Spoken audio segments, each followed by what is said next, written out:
ఈ బాల్కస్మన్ అనేవారు? నువ్వెవనివా? పెద్ద పెద్ద మాటలు మాట్లాడుతున్నావు. కండ కావురమా, మదమా,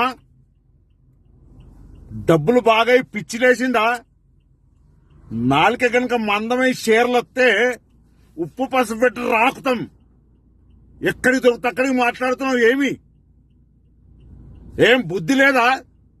చదువుకోలేదా? జ్ఞానం లేదా?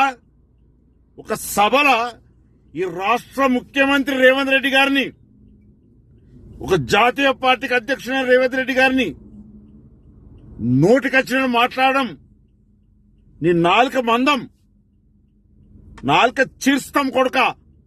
ఏమనుకుంటున్నావు? ఈ తెలంగాణ రాష్ట్రాన్ని తెచ్చింది కాంగ్రెస్ పార్టీ. మేం పార్లమెంట్ నుండి కొట్లాడి తెచ్చినాం, బిల్లు పెట్టించినాం.